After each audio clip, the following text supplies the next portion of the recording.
Merci d'être avec nous. Bonjour Xavier. Bonjour, merci de m'accueillir. C'est un moment exceptionnel parce que Xavier ne s'exprime pas beaucoup sur l'aventure qui a été la sienne. Donc c'est vraiment un moment particulier. Quand je parle d'aventure, c'est vraiment une aventure de transformation, d'évolution et de changement, de la manière dont on mène le changement, puisque Xavier Lelouer, c'est le patron de l'Atelier V. Alors l'Atelier V, vous connaissez peut-être, il y a un site internet qui est opérationnel depuis peu de temps et qui présente ces produits qui sont des produits végétaux, alimentaires végétaux. Et l'aventure de Xavier... Alors, elle ne commence pas avec l'Atelier V, mais elle l'a mené à transformer cette entreprise qui est la sienne d'un atelier de charcuterie, traiteur charcutier, en un atelier traiteur, mais tout végétal. Alors, il va nous expliquer l'aventure, cette aventure, et nous montrer comment il a mené cette transformation en l'appuyant sur les 3 piliers du développement durable et à quel point c'est important pour l'équipe. Peut-être, Xavier, tu peux commencer par nous parler de toi un petit peu avant de parler de l'Atelier V. Oui, avec plaisir. Quelques mots, oui, sur mon parcours. En fait, moi, à l'origine, j'ai une formation scientifique. J'ai étudié pas très loin d'ici la physique, la chimie. Un peu de gestion pour finir. Et ensuite, j'ai travaillé 10 ans en fait, dans l'industrie, sur un poste de commercial. En fait, mes clients étaient les industriels de l'agroalimentaire. Donc, j'ai fait ça pendant 10 ans. Et en 2008, j'ai basculé sur le secteur de la restauration collective. J'ai intégré une entreprise régionale qui s'appelle Ensemble. Et une grosse entreprise. Ouais, c'est ça. Ouais. C'était quand j'ai quitté 1300 personnes. Donc effectivement... une belle entreprise et donc mon job en fait chez Ensemble, c'était directeur du développement durable. Donc je suis arrivé en fait en 2008 dans un contexte où il y avait de plus en plus de demandes, d'interrogations des clients, des prospects autour de la RSE, du développement durable et comment un acteur de la restauration collective pouvait apporter des réponses sur ces questions-là. Et tu as été directeur de la RSE. C'est un poste que tu as pris. Oui, c'était une création de poste. Donc le contexte de l'époque, c'était 2009, le Grenelle de l'environnement. Donc on était dans cette mouvance-là, et c'était aussi une décision en fait du patron de l'époque de vraiment ancrer en fait l'activité de restauration collective en intégrant réellement le développement durable comme une composante stratégique en fait forte. Tu es devenu directeur de la RSE, mais est-ce que tu avais déjà à l'époque une composante écolo, je mets des guillemets, mais comment tu t'es retrouvé à ce poste-là ? Non, pas du tout à titre professionnel. Par contre, effectivement, ouais, c'était des sujets, autant l'écologie au sens large que la gastronomie, c'était des sujets pour lesquels j'étais très sensible en fait. Et cette sensibilité, ça t'a paru suffisant pour te lancer, pour dire oui, je vais le faire, ce job-là, parce que la RSE à l'époque, c'était encore balbutiant. Il y avait peu de boîtes qui savaient trop comment mener les choses. Tu as eu un esprit un peu aventurier déjà à ce moment-là. Je ne sais pas si je le formulerais comme ça. Allez, moi je peux. Toi, tu es modeste, tu ne vas pas le dire, mais c'était un peu ça quand même. Oui, complètement. Et puis je le... Pardon, je le regrette pas du tout dans le sens où effectivement il y avait une forme de prise de risque pour moi autant à titre professionnel que pour l'entreprise parce que les sujets étaient balbutiants à ce moment-là, et en même temps j'ai jamais regretté ce choix dans le sens où ça a été passionnant. C'est-à-dire que autant la thématique RSE, développement durable, paraissait un petit peu abstraite, autant dans la pratique les sujets étaient passionnants parce qu'en restauration collective on touche au modèle alimentaire, on est allé jusqu'à faire des bilans carbone de l'activité et d'un repas en collectivité. On a travaillé sur l'intégration des produits bio en restauration collective scolaire. C'était des sujets nouveaux. On est allé sur toute la thématique de circuits courts, de mise en place en fait de liens avec les fournisseurs locaux, régionaux. Donc ouais, c'était risqué mais passionnant. Et des années presque de formation sur ces questions-là pour toi ? Exactement, ouais, bah, sachant que sur ces sujets-là, il n'y avait pas forcément de boîte à outils. Hein, donc, tout était à inventer. Ouais, c'était à mettre effectivement en place. Ce qui a été aussi super intéressant pour moi et ce qui a à un moment fait le lien avec effectivement le projet ou l'aventure l'Atelier V, c'est que en plus de cette mission que j'avais en centrale autour de tout simplement de la mise en place d'une politique développement durable, j'avais aussi une mission terrain. En fait, je supervisais un certain nombre de restaurants justement sur le bassin de Rennes, donc la municipalité de Cesson, Champy et ainsi de suite. Et dans la pratique, on s'est attaqué à comment, il y a un objectif du Grenelle autour de la mise en place de produits bio en restauration collective scolaire. Comment on met ça en place. Donc ça m'a permis moi de rencontrer les acteurs en fait du bassin rennais au niveau de la bio et puis finalement, assez simplement, alors que sur le papier et pour le métier de la restauration, ouais, ça paraissait un peu fou. On a mis en place, on avait trouvé un éleveur laitier de la commune de Cesson-Sévigné, qui était en bio et avec qui on a commencé en fait à mettre en place un approvisionnement pour le restaurant scolaire. Donc toutes les semaines en fait, il livrait du lait bio. Et à partir de ça, l'équipe de restauration faisait de la purée, des entremets. Enfin voilà, ils ont décliné ça de X manières, ce qui fait que sur ce restaurant-là, finalement, on était dans les objectifs qui étaient fixés, c'est-à-dire mettre en place concrètement en fait des produits bio en restauration collective scolaire. Alors que tout le monde disait que c'était impossible. Ouais, c'est ça. Il y avait, Enfin, je me souviens des plaisanteries de l'époque dans le métier, dans le monde de la restauration collective. C'était un de nos concurrents qui disait mais nous, livrer des produits bio sur les restaurants scolaires, il y a aucun problème. Par contre, si on le fera forcément en tracteur, quoi. Donc, c'est pour traduire un petit peu l'état d'esprit de l'époque sur ces sujets-là. Et tu disais que il y a eu beaucoup de rencontres. Merci Sylvie. Beaucoup de rencontres à cette époque-là qui t'ont aidé à avancer. Tu parles de l'agriculteur qui fait du lait à Cesson. Il y a eu beaucoup de rencontres qui t'ont assuré dans tes choix, tes orientations, qui t'ont vraiment aidé. Ouais, en fait, j'ai découvert aussi effectivement un réseau avec des acteurs et des gens qui avaient une manière différente en fait d'aborder l'économie par rapport au secteur dans lequel j'évoluais, qui était très traditionnel, très très business en fait. Et là, effectivement, j'ai rencontré, il y avait Biocoop Restauration qui était actif sur le bassin rennais, Manger Bio 35, les producteurs que j'ai rencontrés, il y avait la FNAB aussi, c'est la Fédération nationale de l'agriculture biologique. Enfin voilà, tout un réseau en fait de gens qui faisaient les choses non pas uniquement dans un objectif de rentabilité ou de business, mais qui vivaient autre chose en fait. Ces années, c'est des années à t'entendre qui ont été de belles années où tu as avancé, tu as fait avancer les choses, mais tu as quitté Ensemble. Et cette bascule, en fait, entre toi, directeur RSE chez Ensemble, et puis toi, patron de l'Atelier V, ça s'est fait comment ? Alors dans la pratique, en fait, donc moi j'ai intégré la restauration collective en 2008. En 2010, en fait, le président de l'époque, en fait, chez Ensemble, avait pris la décision d'intégrer un atelier de charcuterie artisanale qui faisait de la viande bleu blanc cœur. Donc l'idée, en fait, c'était de concrétiser en fait la démarche développement durable de l'entreprise. Et donc cet atelier, en fait, qui était un atelier, donc c'était un petit atelier charcuterie artisanale. Il y avait 10 personnes et en fait cette activité rapidement m'a été rattachée en fait pour justement le projet et le lien avec la démarche développement durable. Donc ça c'était le point de départ. Ça s'appelait Nature et Terroir à l'époque et c'était aussi finalement dans la mission que je pouvais avoir, il y avait la démarche et la mise en place d'une politique développement durable, mais à côté de ça, il y avait aussi les aspects très opérationnels de comment développer cette activité-là, comment la faire tourner, comment à partir de l'atelier livrer les cuisines centrales, les restaurants du groupe.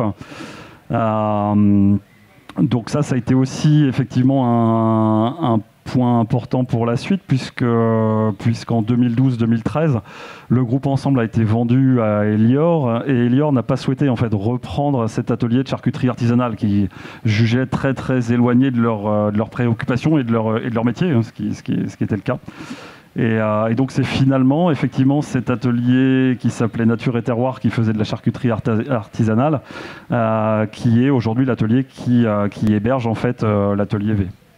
Et dès le départ, quand tu as repris l'atelier, tu avais un petit agacement, je ne vais pas dire de la colère, mais un petit agacement sur les questions de greenwashing. Tu avais l'impression à ce moment-là qu'on en parlait beaucoup, un peu partout, dans toutes les boîtes, sans faire forcément ce qu'on annonçait, et que ça donnait un côté illisible à toutes ces démarches.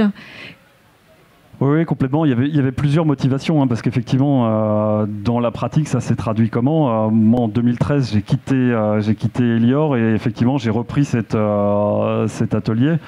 Les motivations, elles étaient diverses. Il y en avait une qui était que je me projetais pas en fait dans un groupe tel qu'Elior, avec 4 milliards et demi d'euros de chiffre d'affaires. Enfin voilà, avec toutes les caractéristiques du grand groupe.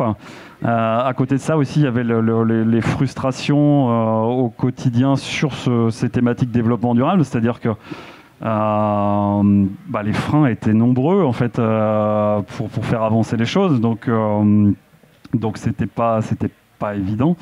Et puis tu avais le sentiment qu'on en parlait beaucoup et qu'on n'en faisait pas beaucoup. Et au-delà de ça, on s'est rendu compte que alors qu'on était impliqués, qu'on avait mis en place des choses de manière concrète, opérationnelle, finalement, on avait des concurrents restauration collective qui sortaient un rapport développement durable de 150 pages. Derrière, il y avait pas grand-chose de concret, mais finalement, pour un client ou pour un prospect, quelle différence entre ce qu'on pouvait mettre en place nous et l'argumentaire de nos concurrents? Pas grand-chose. Donc voilà, il y avait toute cette inertie en fait qui commençait à me peser. Donc ce qui fait que il y avait une question qui se posait sur Elior intègre Ensemble cet atelier de charcuterie, il n'y a plus de projet, sauf qu'il y a quand même 10 bonhommes à l'intérieur, il y avait une activité, et puis de l'autre la question pour moi plus à titre personnel et professionnel, qui était de se dire est-ce que je poursuis chez Elior ou pas. Donc au final, aux deux questions, j'ai apporté une seule réponse en fait, c'est-à-dire que voilà, j'ai quitté le grand groupe pour me consacrer au développement de cette activité. Avec le sentiment qu'en tant que patron d'une entreprise, tu arriverais mieux à trouver des solutions à ces agacements, on va dire. En tout cas, oui, puisque c'est dans ce contexte-là, c'est moi qui prends les décisions, donc je peux me tromper, mais au moins c'est de ma responsabilité. Ouais. T'es le patron. Et justement, un patron qui porte des valeurs. On a bien compris que c'était quelque chose d'important pour toi que les valeurs qui étaient les tiennes puissent être mises en œuvre réellement. Tu es arrivé sur le projet avec une idée très claire de ce que tu allais faire, ou les choses se sont posées brique après brique progressivement?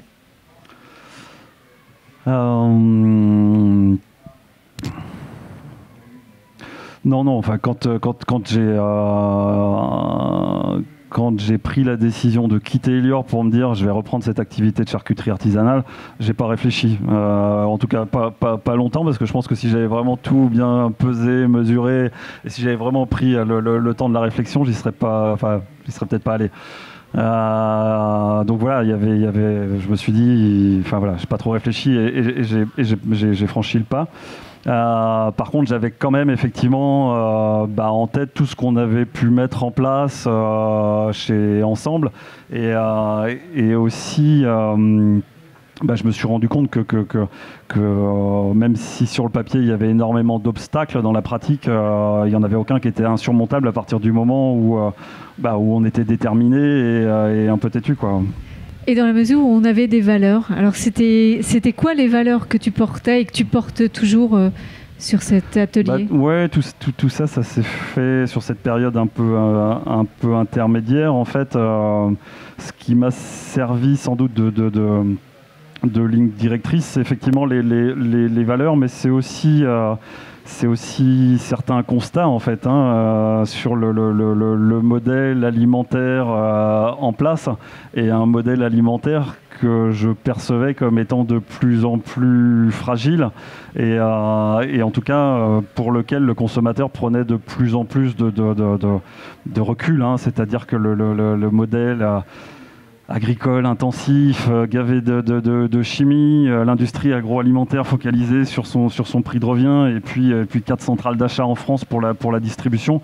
Ce modèle-là, qui était sans doute nécessaire à un moment après-guerre, aujourd'hui le consommateur il s'en détourne parce qu'il a été sans doute poussé un peu trop loin.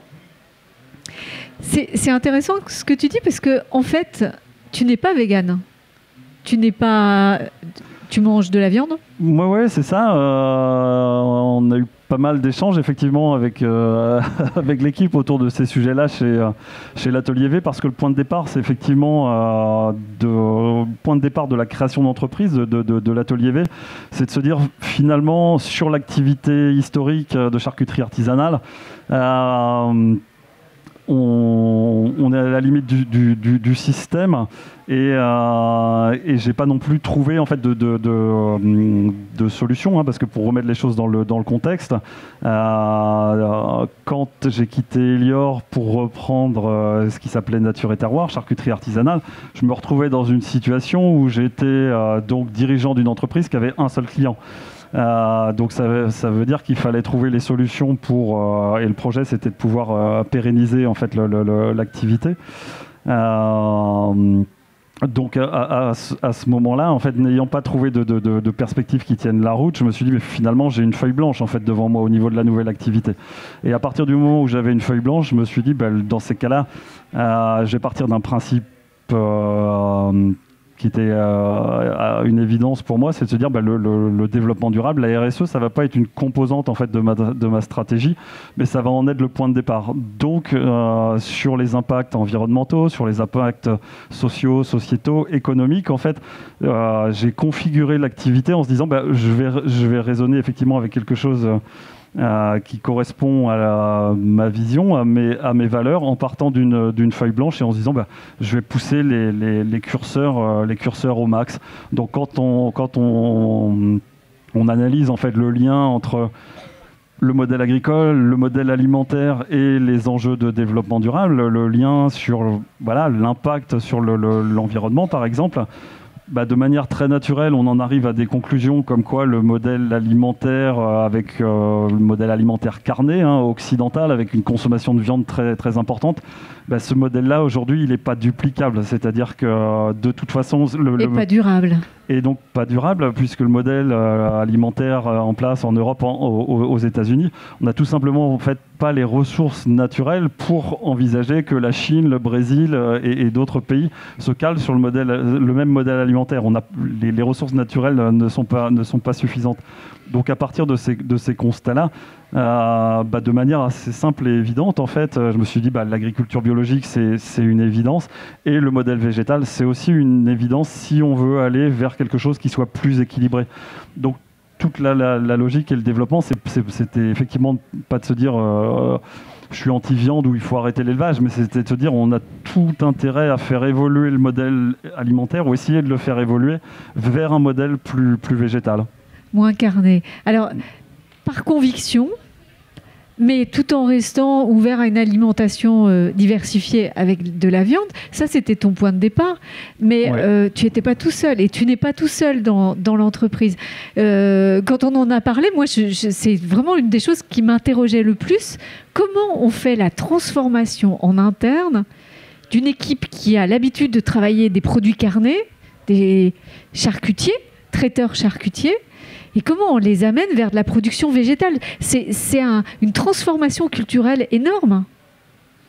Effectivement, ouais, sur le papier, il y a un côté un peu marquant parce qu'effectivement aujourd'hui et sur les différentes gammes on a la certification vegan et dans l'atelier j'ai des bouchers charcutiers de métier en fait donc oui il y a une forme de distorsion et alors que dans la pratique en fait aujourd'hui la question elle me surprend un peu parce que ça s'est fait très simplement et très naturellement en fait et oui, mais tu analyses un petit peu ce qui a permis que ça se fasse naturellement. Ça aurait pu ne pas être naturel, ça aurait pu être une source de conflit ou au moins de frustration pour une partie de l'équipe. Oui, bah, ce qui a sans doute aidé, en tout cas, c'était la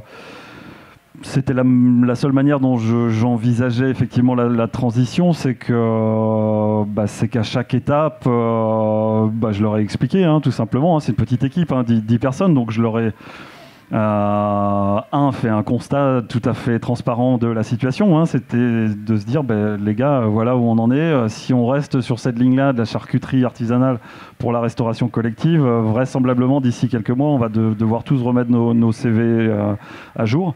Et par contre, voilà, je pense qu'il y a une manière de faire évoluer l'activité qui nous permettrait de retrouver une dynamique et un développement. Donc j'ai commencé par faire un constat et puis très régulièrement, en fait, voilà, on s'est réunis à horizon tous les 3-6 mois en fait pour leur dire voilà on en est là aujourd'hui, voilà la nature des échanges avec les prospects en particulier avec Biocop parce que effectivement on a eu la chance et avant même que l'activité ne démarre, hein, c'était les premiers échanges c'était 2015. Je leur ai présenté en fait le projet d'entreprise et la manière dont j'envisageais l'évolution. Et ils m'ont dit bingo, ouais, on vous suit complètement effectivement dans ce qu'on recherche en termes d'offres et de fournisseurs. Donc dès que vous êtes prêts, on y va. Donc toutes ces informations-là, en fait, je les ai transmises de manière complètement transparente en fait à l'équipe. Donc effectivement, de fil en aiguille, on a géré le virage stratégique qui était assez serré. C'est 2 éléments essentiels pour la transformation. Le premier, comme tu as dit, il n'y avait pas le choix. Il fallait. Le deuxième, c'est cette transparence, la régularité. Je me suis demandé aussi si ton approche, qui n'est pas du tout une approche sectaire, qui est une approche ouverte et souple, était à ton sens quelque chose qui avait favorisé la cohésion d'équipe et le fait que tout le monde est allé dans le même sens. Peut-être effectivement parce que pour moi il n'y avait pas de hiérarchie, c'est-à-dire que le charcutier, pour moi le métier il est aussi noble que celui qui met au point ou qui fabrique des recettes véganes. Il n'y avait pas de problème vis-à-vis de ça. Et après ce qui nous a aidé aussi sans doute à gérer la transition, c'est on est monté en gamme et puis 2, on restait quand même finalement dans un univers de produits traiteurs frais. Donc il n'y a pas eu de cassure. Pas trop violent. Ouais, c'est ça. Il y a toujours eu un fil conducteur. Ça s'est fait naturellement. Le recul que tu as, toi, sur les facteurs et les leviers de transformation, parce que c'est ce que tu as fait dans l'équipe, c'est quoi les facteurs qui, à ton sens, permettent de transformer radicalement, mais naturellement et sereinement?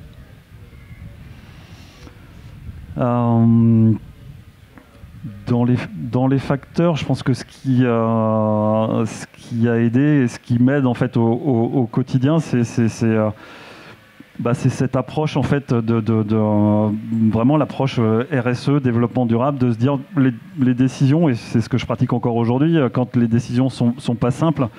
Je reviens aux fondamentaux en fait, c'est-à-dire si mon activité, si la RSE c'est le point de départ, comment je dois gérer, quelles décisions je dois prendre par rapport à l'impact sur l'environnement, mais aussi au niveau social, sociétal et économique en fait, ça devient une manière d'aborder en fait tous les sujets. C'est assez rare, hein, une entreprise qui dit le fondement de mon activité c'est le développement durable. Et alors dans le développement durable, 3 piliers. Tu déclines ça comment dans ton activité ? De manière assez simple, hein, sur la partie environnementale, je l'ai expliqué, on a fait le choix du végétal. Aujourd'hui, on est sur une activité à 3/4 vegan, on va dire, sur les produits, et puis 1/4 végétarien. Le choix de l'agriculture biologique, c'était aussi une évidence. Ensuite, sur la partie sociétale, dans la démarche RSE, il y a cette logique en fait de valeur ajoutée, équitable, partagée, c'est-à-dire que par rapport au modèle dominant ou au travers du modèle dominant, où aujourd'hui on a certains maillons en fait de la chaîne nourricière ou de la filière alimentaire qui ont plus de poids, qui ont plus de puissance et qui sont en capacité d'imposer un rapport de force aux autres maillons. Dans notre démarche, nous, l'objectif, c'est que le producteur de pois chiches ou de lentilles, il vive aussi bien que nous, il ait aussi une activité pérenne et puisse gagner sa vie normalement, de la même manière que le maillon du distributeur ou le maillon du consommateur. Il faut que chacun se retrouve en fait et trouve... et accède à des bénéfices en fait. Et que ces producteurs ne soient pas trop loin, c'est aussi un facteur. Alors plus dans le volet environnemental, la question de la distance. Tu as des producteurs en France et en Europe aussi, je crois, hein, pour certaines des denrées que tu utilises. On parlait tout à l'heure des difficultés sur la gestion de la transition. Réellement, au niveau de l'équipe et de l'animation d'équipe, ça s'est fait très simplement, très naturellement. Au niveau du sourcing, pour être en cohérence en fait avec le projet, l'objectif c'était d'acheter en proximité.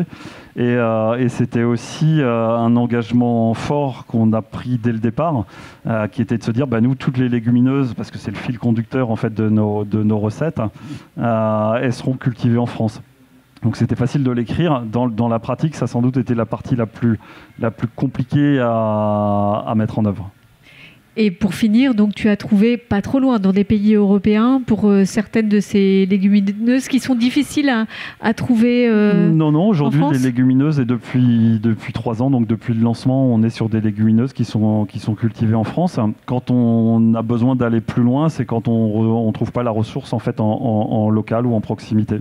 Donc c'est cette logique de l'escargot. Ce qui arrive encore un petit peu, et ça veut dire qu'il faut qu'il y ait une transformation aussi de l'agriculture bio en France, peut-être pour qu'il y ait un développement de ces cultures-là.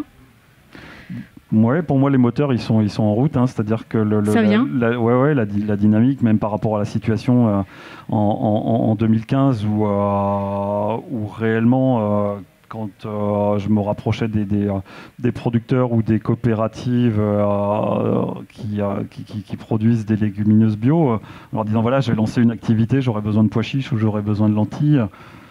Prenait pour un barge, quoi. C'est-à-dire parce que les filières n'étaient pas structurées, parce que l'offre était réduite. Aujourd'hui, les choses ont évolué. Aujourd'hui, c'est plus facile. L'activité s'est aussi développée, donc on est en mesure, nous, de leur donner de la visibilité. Donc c'est plus simple, mais ça a déjà bien évolué. Ça progresse, c'est plutôt positif. Donc dans le volet social, sociétal, il y a les relations dans l'entreprise, il y a les relations avec les fournisseurs. Et dans le volet économique, c'est souvent celui dont on ne parle pas quand on balaye le développement durable. Est-ce que les choix que tu as faits, ça a eu une influence sur le type de modèle économique qui est le tien ? Oui, pour faire le lien effectivement avec le sourcing, on va dire que dans le modèle dominant classique, j'aurais acheté des lentilles en Turquie, j'aurais acheté du pois chiche qui serait venu encore de plus loin et je l'aurais payé 2 fois moins cher. C'était pas notre projet. Notre projet, c'était de pouvoir inscrire en fait la relation dans le temps de manière équilibrée avec les producteurs. Donc ça veut dire que mes matières premières, je les achète effectivement plus cher parce que je privilégie en fait la mise en place de filières en France. Et donc, conséquence, ça veut dire que c'est plus risqué, c'est un autre modèle, ça fonctionne quand même. La conséquence de ça, c'est que nos prix de vente sont forcément plus élevés que si on était sur un sourcing beaucoup plus large. Donc ça veut dire aussi qu'on se retrouve confronté à des concurrents qui vont avoir des prix de vente inférieurs puisqu'ils ne prennent pas les mêmes engagements. Donc c'est le choix d'un autre modèle économique. Donc dans la pratique, ça veut dire quoi ? Ça veut dire que sur des règles de business classiques, je m'écarte en fait du modèle dominant en place et je suis plus dans un modèle alternatif ou parallèle. Et dans ce modèle-là, je retrouve en fait des acteurs aussi de la distribution qui disent on comprend pourquoi vous vendez plus cher. Ils savent. Vous achetez... Ouais, c'est ça. Est-ce que ça te cantonne pas à une niche qui serait celle du haut de gamme, parce que même si la distribution comprend pourquoi tu es plus cher que les autres, tu n'as pas l'impression de te retrouver dans une niche? Non, dans le sens où le marché bio, ça reste une niche, sauf qu'aujourd'hui, et en particulier sur la croissance des dernières années, on voit bien que les choses sont en train de changer. C'est-à-dire que c'est plus une niche réservée à une petite partie de la population, c'est bien une remise en cause en profondeur de certaines... de certains fonctionnements. Donc la question de la niche, je pense qu'elle va se poser de moins en moins, parce qu'aujourd'hui ça nous ramène à la question des pratiques, mais à la question du sens en fait. Et aujourd'hui on voit bien que le consommateur, il veut retrouver du sens dans la manière dont il s'alimente, il veut savoir qui a fabriqué, comment ça a été fabriqué, d'où ça vient, avec quelle approche, et cette question du sens, c'est aussi celle-là qui est en train de bousculer en fait le modèle dominant en place, et ça vaut pour le modèle alimentaire, mais à mon avis, c'est un peu l'esprit, je pense, de l'événement 360 possible, c'est qu'on voit bien qu'il y a une remise en cause de certaines pratiques, et cette question du sens, à mon avis, elle va devenir centrale pour l'économie de manière plus large, quoi. Et tu penses que ça ouvre des perspectives pour l'atelier V? Comment tu vois l'avenir? Alors bon, l'atelier V, c'est encore tout nouveau, mais tu as peut-être des éléments qui te permettent de dessiner un petit peu l'avenir de l'entreprise? Par rapport à ce que je viens de dire, si effectivement le consommateur cherche de plus en plus à savoir ce qu'il a dans son assiette, d'où ça vient, comment ça a été fabriqué. Nous aujourd'hui, à travers les échanges directs qu'on peut avoir régulièrement, on sent que autant le produit que notre démarche, en fait, elle trouve un écho fort auprès des consommateurs. Ils nous disent, effectivement, ça nous intéresse, et c'est une bonne manière en fait d'envisager l'alimentation. Donc à partir de ce principe-là, les perspectives pour nous, elles sont plutôt rassurantes. Ça donne l'impression que tu es parti d'une situation extrêmement contrainte, ce que tu expliquais, autant toi par rapport à ton parcours que l'entreprise par rapport à ses débouchés. Et finalement, j'ai l'impression que tu en as fait un atout. Tu le vis comme ça, ou j'abuse en te disant ça? Non, il y a de ça, effectivement. Et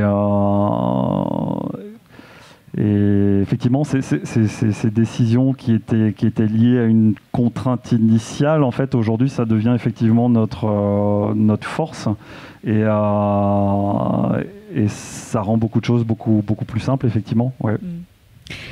On en parlait tout à l'heure avant de commencer. J'ai l'impression que ton parcours et le parcours de l'atelier V, ça traduit l'idée même de transition. Un état de départ, un état à l'arrivée, et entre les deux, des étapes, une transformation du progressif, et du progressif basé sur le dialogue. Tu te reconnais là-dedans, ou encore une fois, c'est une interprétation de ma part? Disons que... il y a effectivement la transition du modèle, mais il y a aussi effectivement l'évolution nécessaire, à mon avis, des relations au sein même de l'entreprise, quoi. C'est-à-dire que quand on s'inscrit dans une relation équilibrée, équitable avec les parties prenantes, avec les fournisseurs, forcément dans l'entreprise, on est aussi dans une logique d'horizontalité, et on est aussi dans une logique où les relations doivent être équitables. Je te remercie. Alors, j'ai posé beaucoup de questions, mais vous en avez certainement à poser aussi. Toute l'équipe est derrière nous. Alors, tu disais 10 personnes au départ, mais aujourd'hui, vous êtes plus nombreux. Vous êtes 16, c'est ça? C'est ça. Ouais. Donc il y a eu déjà une croissance de cette équipe qui t'accompagne. Complètement. Ouais. Aujourd'hui, on est 16 et effectivement, le développement a été assez rapide puisqu'on a complètement arrêté l'activité historique en 2016 et on a démarré l'activité. Donc c'était en juillet 2016, on est vraiment reparti de zéro. On avait fait 5 000 € le premier mois, quoi. Et effectivement, aujourd'hui, la dynamique est bonne et nous a permis effectivement de renforcer l'équipe. Merci beaucoup. Merci Charlotte. Merci Xavier. Merci Anne. Et puis, on vous souhaite tout plein de bonnes choses. Pas forcément un développement international, mais un beau développement serein, régulier, et puis qui vous apporte toutes les satisfactions que vous nous avez présentées là. On vous les souhaite vraiment. Merci. Merci beaucoup. Au revoir.